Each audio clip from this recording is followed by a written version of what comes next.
ஆமென், ஆமென், ஆமென். ஹல்லேலூயா. அப்படி நின்ற வண்ணமாக தேவன் இந்த மாதம் நமக்கு கொடுத்திருக்கிற வாக்குத்தத்தத்தை நாம் வாசிக்கலாம். என்னாகமத்தின் புஸ்தகம் அதனுடைய 14வது அதிகாரம் 24வது வசனத்தின் 2வது பகுதியை நாம் வாசிக்கலாம். என்னாகமத்தின் புஸ்தகம் 14:24வது வசனத்தின் 2வது பகுதி. அவன் போய் வந்த தேசத்திலே அவனை சேர பண்ணுவேன், அவன் சந்ததியார் அதை சுதந்தரித்துக் கொள்வார்கள். இன்னொரு தடவை வாசிக்கலாம். அவன் போய் வந்த தேசத்திலே அவனை சேர பண்ணுவேன், அவன் சந்ததியார் அதை சுதந்தரித்துக் கொள்வார்கள். ஹல்லேலூயா. அமர்ந்து கொள்ளலாம். கர்த்தருடைய பரிசுத்த நாமம் மகிமைப்படுவதாக. இந்த நாளிலும் இந்த புதிய மாதத்தில் கர்த்தர் நமக்கு தருகிறதான வாக்குத்தத்தம் என்னவென்றால், அவன் போய் வந்த தேசத்திலே அவனை சேர பண்ணுவேன், அவர் சந்ததியார் அதை சுதந்தரித்து கொள்வார்கள். இந்த அவன் என்பவர் யார் என்றால் காலேப் என்று சொல்லி நம்ம பார்க்கிறோம். ஹல்லேலூயா. அங்கே சொல்லப்பட்டிருக்கிறது ஃபுல்லாக நீங்கள் வசனத்தை வாசிங்கன்னா, என்னுடைய தாசனாகிய காலேப் வேறே ஆவி உடையவனாய் இருக்கிறபடியினாலும் உத்தமமாய் என்னை பின்பற்றினபடியினாலும் அவன் போய் வந்த தேசத்தை அவனை சேர பண்ணுவேன், அவன் சந்ததியார் அதை சுதந்தரித்துக் கொள்வார்கள். ஹல்லேலூயா. இந்த புதிய மாதத்திலும் இந்த ஆகஸ்ட் மாதத்தில் ஆண்டவர் நமக்கு கொடுக்கிறதான நல்ல வார்த்தைகள், வாக்குத்தத்தங்கள், ஆண்டவர் நம்ம இடத்துல எதிர்பார்க்கிற காரியங்கள் எல்லாமே இந்த ஒரே வசனத்தில் அடங்கி இருக்கிறது. ஹல்லேலூயா. இந்த சம்பவம் நமக்கு நன்றாக தெரியும். மோசேயினால் ஒரு என்ன பண்ணுறாங்க, 10 பேர் வேவு பார்க்கும்படி, கானான் தேசத்தை வேவு பார்க்கும்படி அனுப்பப்படுகிறார்கள். அவங்க போய் என்ன பண்ணுறாங்க, வேவு பார்த்துட்டு வந்து 8 பேர் என்ன பண்ணுறாங்கன்னா துர்ச்செய்தியை சொல்லுகிறார்கள். என்ன பண்ணுறாங்க, துர்ச்செய்தியை சொல்லுகிறார்கள். ஆமாம் ஐயா, நீங்கள் சொன்ன மாதிரி அந்த தேசம் பாலும் தேனும் ஓடுகிற தேசம்தான், நலமும் விசாலமுமான தேசம்தான், வானத்து தண்ணீரை குடிக்கிற தேசம்தான். ஆனாலும் அங்கே என்ன, நாங்கள் ராட்சதர்களை நாங்கள் பார்த்தோம், ஏனாக்கின் புத்திரர்களை நாங்கள் என்ன பண்ணோம், பார்த்தோம். அது மட்டும் இல்லாமல் அவங்க பார்வைக்கு நாங்கள் வெட்டுக்கிளிகளை போல இருந்தோம்.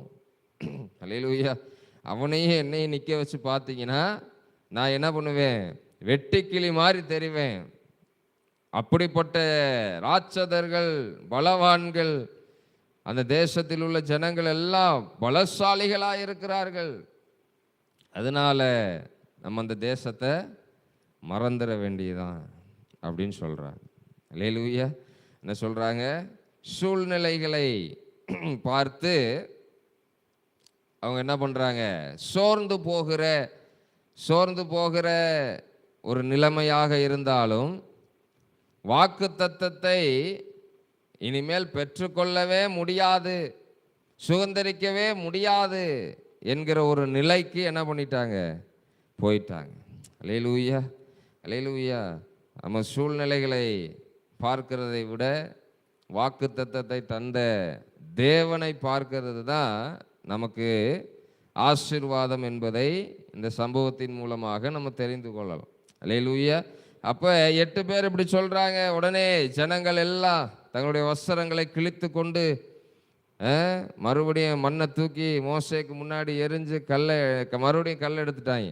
அல்லேலூயா. ஆனா ஊனானா இதுதான் வேலை. அல்லேலூயா.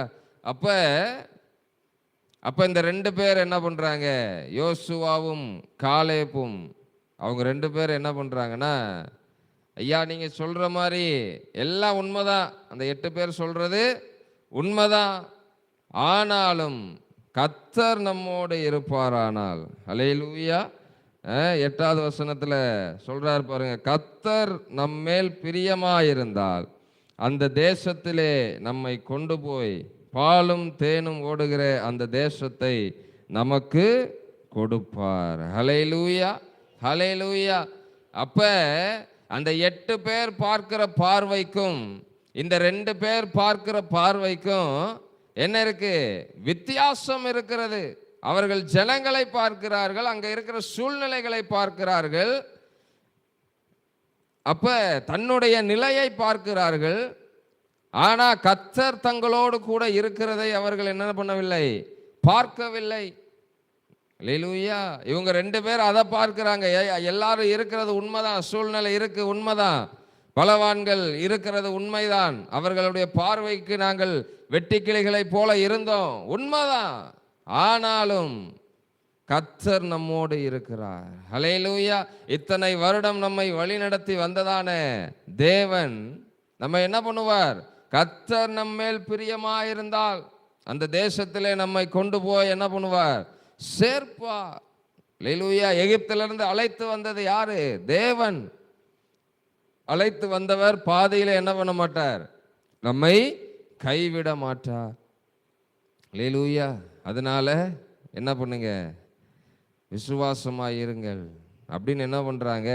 ஜனங்களை தைரியப்படுத்துகிறார்கள். ஆனாலும் ஜனங்கள் அவங்களுக்கு இப்போ மோசேக்கு விரோதமாக நின்னவங்க இப்போ இவங்க 2 பேரையும் சேர்த்து இவங்களுக்கு விரோதமாகவும் எழும்பி என்ன பண்ணுறாங்க?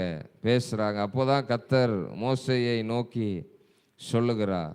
ஹல்லேலூயா. மோசேயை நோக்கி சொல்லுகிறார், என் தாசனாகிய காலேப்பு, ஹல்லேலூயா, வேறே ஆவி உடையவனாய் இருந்தான். ஹல்லேலூயா. வேற ஆவினா நீங்கள் வேற எதுவும் ஆவின்னு நினைச்சிடக்கூடாது. பரிசுத்த ஆவி, கர்த்தருடைய ஆவியை உடையவனாய் அவன் இருந்தான். ஹல்லேலூயா. கர்த்தருடைய ஆவி உடையவன் பார்க்கிற பார்வைக்கும் கர்த்தருடைய ஆவி இல்லாதவன் பார்க்கிற பார்வைக்கும் வித்தியாசம் உண்டு. ஹல்லேலூயா. கர்த்தருடைய ஆவி உடையவர்கள் எந்த சூழ்நிலையை கண்டு என்ன பண்ண மாட்டாங்க? பயப்பட மாட்டாங்க. ஹல்லேலூயா. 8 பேர் பயமுறுத்துறாங்க, 2 பேர் என்ன பண்றாங்க? தைரியப்படுத்துகிறார்கள். ஹல்லேலூயா. அப்ப இந்த மாதத்துல நாம் வேற ஆவி உடையவர்களாய், பரிசுத்த ஆவியானவரின் ஆவியை உடையவர்களாய், அது மாத்திரமல்ல, அடுத்து சொல்லப்பட்டிருக்கிறது, அவன் உத்தமமாய் என்னை பின்பற்றி வந்தபடியினால். ஹல்லேலூயா, ஹல்லேலூயா. நம்ம ஆண்டவரை பின்பற்றுகிறோம், ஆனால் உத்தமமாய் பின்பற்றுகிறோமா என்று சொல்லி சற்று என்ன பண்ண வேண்டும்? சிந்தித்து பார்க்க வேண்டும். காலேப்பு எப்படி உத்தமமாய் பின்பற்றி வந்தான் என்று சொல்லி நீங்கள் பார்க்கணுன்னா அழகா நம்ம பார்க்கலாம். எல்லா சூழ்நிலைகளிலும் இஸ்ரவேல் ஜனங்கள் எங்கெல்லாம் வாக்குவாதம் பண்ணாங்களோ அங்கே காலேப்பு வாக்குவாதம் பண்ணலை. எங்கெல்லாம் முறுமுறுத்தாங்களோ அங்கே எல்லாம் காலேப்பு என்ன பண்ணலை? முறுமுறுக்கவில்லை. எங்கெல்லாம் ஜனங்கள் மோசேக்கு விரோதமாக பேசினார்களோ எழும்பினார்களோ அப்ப எல்லாம் காலேப்பு என்ன பண்ணவில்லை? விரோதமாக எழும்பவில்லை, விரோதமாக பேசவில்லை. எப்பொழுதெல்லாம் ஜனங்கள் மோசேக்கு விரோதமாக கல்லெறியும்படி கல்களை எடுத்தார்களோ அப்போ எல்லாம் காலேப்பு என்ன பண்ணல? செய்யல. அல்லேலூயா. அவன் இப்ப மட்டும் கிடையாது, திடீர்னு என்ட்ரி ஆகி அவர் என்ன பண்ணல? ஷோ ஆகல. ஆரம்பத்தில் இருந்தே. அல்லேலூயா. அதை ஆண்டவர் என்ன பண்றாரு? அவ்வளோ அத்தனை லட்சம் பேர்ல ஒருத்தனை பார்த்துருக்கிறாரு பாருங்க. அல்லேலூயா, அல்லேலூயா. நம்மளெல்லாம் யார் பார்க்க போறா அப்படின்னு நம்ம சில நேரத்தில் என்ன பண்ணுவோம்? உத்தமமாக நடக்கிறதையும் என்ன பண்ணிடுவோம்? தவறி போகிற சூழ்நிலைகள் நமக்கு இருக்கலாம். ஆனால் யார் பார்க்க? மோசே கூட அப்ரிஷியேட் பண்ணாமல் இருந்திருப்பார். அல்லேலூயா. பரவாயில்லப்பா, நீ ஒருத்தனாவது எனக்கு விரோதமாக நிற்காம இருக்கிறியே அப்படின்னு சொல்லி மோசே கூட அப்ரிஷியேட் பண்ணாமல் இருந்திருக்கலாம். ஆனால் அவனை நடத்தி வந்த தேவன் அதை பார்த்து கொண்டே இருந்தார். ஹல்லேலூயா, ஹல்லேலூயா. அப்ப அதான் நம்ம பார்க்கிறோம். அப்ப அவன் உத்தமமாய் நடந்ததின் நிமித்தமாக அவனுக்கு கிடைத்த ஆசீர்வாதம் என்னவென்றால், கானான் தேசத்திலிருந்து புறப்பட்டு வந்த 6,00,000 புருஷர்கள்னு சொல்லப்பட்டிருக்கு. அந்த 6,00,000 புருஷர்களில் காலேப்பும் யோசுவாவும் மட்டும்தான் கானான் தேசத்துக்குள்ளே போனாங்க. அல்லேலூயா, அல்லேலூயா. எப்படிப்பட்ட ஒரு பாக்கியம்! மோசே கூட போல. மோசே போகாததுக்கு வேற ரீசன். அல்லேலூயா. ஆனால் சொல்கிறேன் பாருங்க, அப்போ எவ்வளோ உத்தமமாய் அவன் நடந்திருந்தால். இங்கேயே சொல்கிறார், இங்கே வாக்குத்தத்தம் பண்ணுகிறார். அல்லேலூயா. யார் போறானோ போலையோ, காலேப் கண்டிப்பாக போவான். அல்லேலூயா. காலேப் நிச்சயமாய் என்னுடைய வாக்குத்தத்தத்தை சுதந்திரித்துக் கொள்வான். அதான் இங்கே சொல்றார், அவன் போய் வந்த தேசத்திலே அவனை நான் என்ன பண்ணுவேன்? சேர பண்ணுவேன். அல்லேலூயா. அப்போ கர்த்தர் இந்த காலை வேளையில் உங்களை பார்த்து சொல்லுகிறார், நான் உங்களுக்கு கொடுத்த வாக்குத்தத்தத்தை உங்கள் வாழ்க்கையில் என்ன பண்ணுவேன்? நிறைவேற்றி முடிப்பேன். மற்றவர்கள் பார்க்கிற விதமாக நீங்க என்ன பண்ணாதீங்க, பார்க்காதீங்க. வேறு விதமாய் பாருங்கள். பரிசுத்த ஆவியானவருடைய கண்ணோட்டத்தில் என்ன பண்ணுங்க? அந்த வாக்குத்தத்தத்தை பாருங்க. சூழ்நிலைகள் இருக்கலாம் தான். அல்லேலூயா. சூழ்நிலைகள் நீங்க சாகுற வரைக்கும் இருந்துட்டு தான் இருக்கும். அல்லேலூயா, அல்லேலூயா. போன மாதம் வரைக்கும் ஒரு பிரச்சனையில் இருந்தேன், இப்போ நான் பிரச்சனையே இல்லாமல் இருக்கேன்னு யாராவது சொல்ல முடியுமா? அல்லேலூயா. போன மாதம் வேற பிரச்சனை, இந்த மாதம் வேற பிரச்சனை, அடுத்த மாதம் பிரச்சனை இருந்துகிட்டே தான் இருக்கும். அல்லேலூயா. ஆண்டவரே சொல்லிட்டார், உலகத்தில் உனக்கு, அல்லேலூயா, அதை இப்படி மாற்றி சொல்லலாம், நீ உலகத்தில் இருக்கிற வரைக்கும் உனக்கு உபத்திரவம் இருக்க தான் செய்யும். ஆனாலும் என்ன பண்ணுங்க? திடன் கொள்ளுங்கள். அல்லேலூயா. ஆனாலும் திடன் கொள்ளுங்கள், நான் உபத்திரவத்தை உங்களிடத்திலிருந்து எடுத்து போடுவேன் அப்படின்னு நான் சொல்லியிருக்கிறாரு. அல்லேலூயா. நீங்கள் சிந்தித்து பாருங்களேன். அல்லேலூயா. நீங்கள் சிந்தித்து பாருங்க. அல்லேலூயா. திடன் கொள்ளுங்கள், நான் உலகத்தை ஜெயித்தேன். அல்லேலூயா. அந்த இடத்துல நம்முடைய விசுவாசத்தை அவர் பூஸ்ட் பண்றார். நான் உலகத்தை ஜெயிச்சிருக்கிறேன்யா, உலகத்தை ஜெயித்த நான் உனக்குள் வாசம் பண்ணுகிறேன். அதனால உன்னையும் நான் என்ன பண்ணுவேன்? ஜெயிக்க வைப்பேன். உபத்திரம் இருக்கதான் செய்யும், அதை பார்த்து நீ என்ன பண்ணாத, சோர்ந்து போகாதே. அல்லேலூயா, அல்லேலூயா. அப்போ நம்ம சிந்தித்து பார்க்க, எல்லா காரியங்களும் அப்படிதான். ஆண்டவர் சொல்றார், பிலிப்பியரில் சொல்றார் பாருங்க, ஒன்றுக்கும் கவலைப்படாமல். அல்லேலூயா. நீ கவலைப்படாமல் இருந்தால் நான் உன் கண்ணீரை மாற்றுவேன், உன் காயத்தை ஆற்றுவேன், உன் பிரச்சனையை தீர்த்து போடுவேன்னு சொல்லியிருக்கிறார். அல்லேலூயா. ஒன்றுக்கும் கவலைப்படாமல் நீ என்ன பண்ணு? ஸ்தோத்திரத்தோடு விண்ணப்பம் பண்ணு. அல்லேலூயா. நான் அந்த பிரச்சனையை மாற்றுவேன் அப்படி எழுதியிருக்கிறாரு. இல்லை, அப்பொழுது எல்லா புத்திக்கும் மேலான தேவ சமாதானம். அல்லேலூயா, அல்லேலூயா. பிரச்சனைக்கு எங்கேயும் என்ன கிடையாது? தீர்வு கிடையாது. ஆனால் அந்த பிரச்சனையை நம்ம எப்படி பார்க்குறோம்? அல்லேலூயா. அந்த பிரச்சனையில் தேவன் நம்மோடு எப்படி இருக்கிறார்? அந்த பிரச்சனையில் தேவன் நம்ம எப்படி நடத்துகிறார்? அல்லேலூயா. வந்த உடனே என்ன பண்ணக்கூடாது? பதறக்கூடாது. ஐயோ என்ன பண்ணுறது தெரியலையே, யாரை கேட்பேன்னு தெரியலையே. அல்லேலூயா. பதறாதீங்க. அல்லேலூயா. தேவன் உங்களோடு கூட இருக்கிறார். அதை ஃபஸ்ட்டு என்ன பண்ணுங்க? ரியலைஸ் பண்ணுங்க. அல்லேலூயா. ரியலைஸ் பண்ணுங்க. இப்போ நீங்கள் நார்மலாக நடந்து போகிறீங்க, திடீர்னு இந்த போலீஸ் ஒருத்தர் என்ன பண்ணுறாரு, அவரும் எங்கம்மா போகிறீங்க அப்படின்னு, என்னம்மா தனியாக போகிறீங்க அப்படின்னும், நான் வீட்டுக்கு போகிறேன் அப்படின்னா, சரி நான் கொண்டாந்து விடுறேன் அப்படின்றார். அப்போ போலீஸ் கூட வராரு. அப்போ எதிர்த்தாப்பில் ஒரு 4 பேர் வராங்க.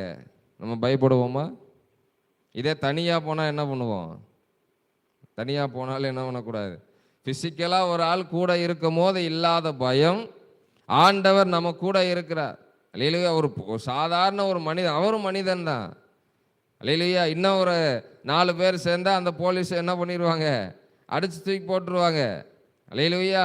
ஆனால் எல்லாவற்றிற்கும் மேலானவர், சர்வ வல்லமை உள்ளவர், அவர் நம்மோடு இருக்கிறார். அல்லேலூயா. அப்போ எதற்கு என்ன பண்ணக்கூடாது? பயப்படக்கூடாது. சூழ்நிலைகளை ஃபேஸ் பண்ண கற்றுக்கொள்ள வேண்டும். அல்லேலூயா. சூழ்நிலைகளை ஃபேஸ் பண்ணுவதற்கு சூழ்நிலை மாறணும்னு என்ன பண்ணாதீங்க, ஜெபிக்காதீங்க. ஆண்டவரே இந்த சூழ்நிலையை மாற்றுங்க ஆண்டவரே, ஜெபிக்காதீங்க. அல்லேலூயா. இந்த சூழ்நிலையை நான் எப்படி பார்க்க வேண்டும்? அல்லேலூயா. நான் இந்த சூழ்நிலையை எப்படி பார்க்க வேண்டும்? இந்த சூழ்நிலையில நான் எப்படி ரியாக்ட் பண்ண வேண்டும்? அதை எனக்கு என்ன பண்ணுங்க, கற்றுக் கொடுங்க ஆண்டவரே. ஒரு தேவை வந்துருச்சு, இந்த தேவையில நான் என்ன பண்ணணும், எப்படி நான் நடந்து கொள்ள வேண்டும்? அல்லேலூயா. உடனே 3 நாள் என்ன பண்ணிடக்கூடாது, பாஸ்டிங்கே போட்டுறக்கூடாது. அல்லேலூயா. தேவைக்காக அல்லேலூயா அப்படிலாம் போகணுன்னு என்ன இல்லை, அவசியம் இல்லை. நீங்கள் அதுக்காக பாஸ்டிங் இருக்க வேணாம்னு சொல்லலை. பாஸ்டிங் இருந்தீங்கன்னா தேவனோடு உறவாடுறதுக்கு, ஆவிக்குரிய வாழ்க்கையில் வளருவதற்கு என்ன பண்ணுங்க, உபவாசம் இருந்து ஜெபிக்கலாம். பலப்படுவதற்கு, தேவனுக்குள்ள பலப்படுவதற்கு நீங்கள் என்ன பண்ணலாம், ஜெபிக்கலாம். அல்லேலூயா. ஆனால் நம்முடைய இந்த மாதத்தில் ஆண்டவர் இந்த வாக்குத்தத்தத்தை கொடுக்கும்போது எனக்கு சொன்ன காரியம், உங்களுடைய பார்வை மாற வேண்டும். அல்லேலூயா. மற்றவர்கள் பார்க்கிறதற்கும், உலகத்தார் பார்க்கிறதற்கும், நம்முடைய சபையில் இருக்கிற பரிசுத்த ஆவியானவரை பெறாதவர்கள் பார்க்கிற பார்வைக்கும் நம்முடைய பார்வைக்கு என்ன இருக்கணும், வித்தியாசம் இருக்க வேண்டும். அல்லேலூயா. அத்தனை லட்சம் பேரில் அந்த 2 பேருக்கு என்ன இருந்தது, பார்வையில் ஒரு வித்தியாசம் இருந்தது. தேவன் அவ்வளோ பேருக்கு கர்த்தர் தெரியலங்க, கர்த்தர் கூட இருக்கிறது தெரியல. அல்லேலூயா. எல்லாம் இவன் 8 பேர் சொன்ன உடனே மாரில் அடிச்சுக்கிட்டு, சட்டையை கிழிச்சுக்கிட்டு, புழுதி அள்ளி தலையில போட்டுக்கிட்டு என்ன பண்றான், கதறான். அல்லேலூயா. அல்லேலூயா. ஆனா இவங்க மட்டும் என்ன பண்றாங்க, எதுக்கு இவங்களாம் இப்படி பண்றாங்க? அல்லேலூயா. அதான் சொல்றேன், ஏயா அப்படி பண்றீங்க? கர்த்தர் நம்மோடு இருந்தால், கர்த்தர் தான் நம்மை கொண்டு வந்திருக்கிறாருன்னா நிச்சயமாய் அவர் சுகந்தரிக்கவும் செய்வார்னு என்ன பண்ணுங்கயா, விசுவாசிங்கய்யா. அல்லேலூயா.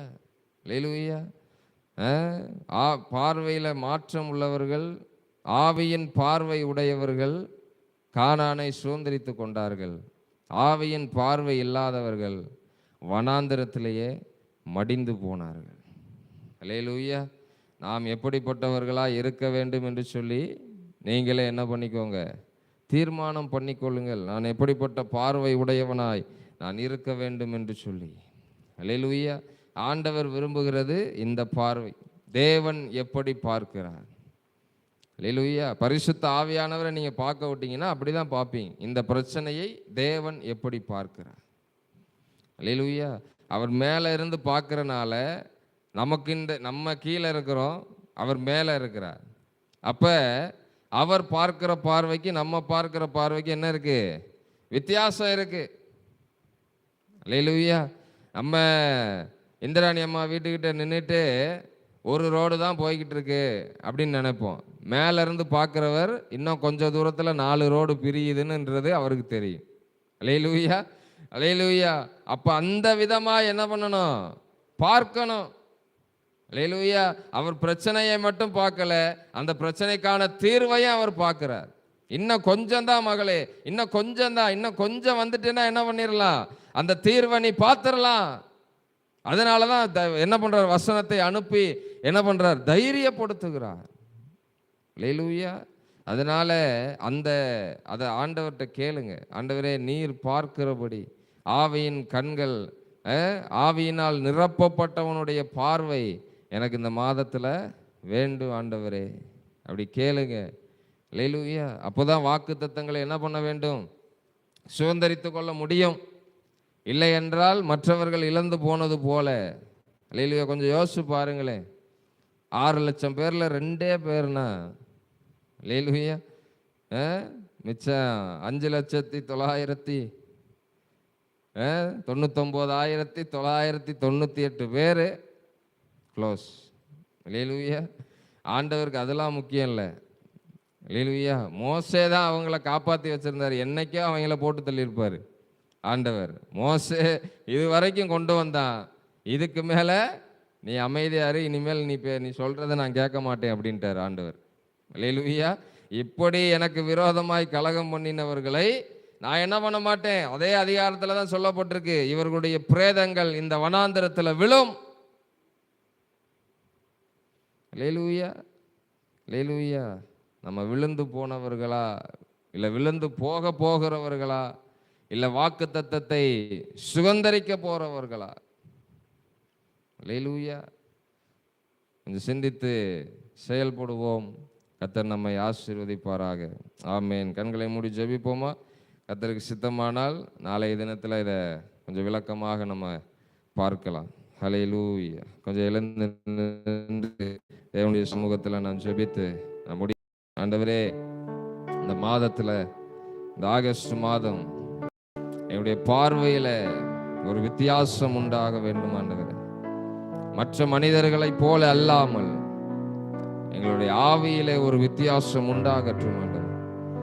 ஆவியானவர் பார்க்கிறபடி, எங்களுக்கு வாக்குத்தத்தங்களை தந்தவர் பார்க்கிறபடி, எங்களுடைய சூழ்நிலைகளிலே எங்களோடு கூட இருக்கிறவர் பார்க்கிறபடி, பார்க்கத்தக்கதான பார்வையை ஆண்டவரே எங்களுக்கு தருவீராக. ஆண்டவரே எங்களுக்கு தருவீராக. உத்தமமாய் உம்மை பின்பற்றி வர, எந்த சூழ்நிலையிலும் உம்மை மறுதலியாமல், உமக்கு விரோதமாக ஆண்டவரே பேசாமல், ஆண்டவரே உமக்கு விரோதமாக முறுமுறுக்காமல், கலகம் பண்ணாமல்,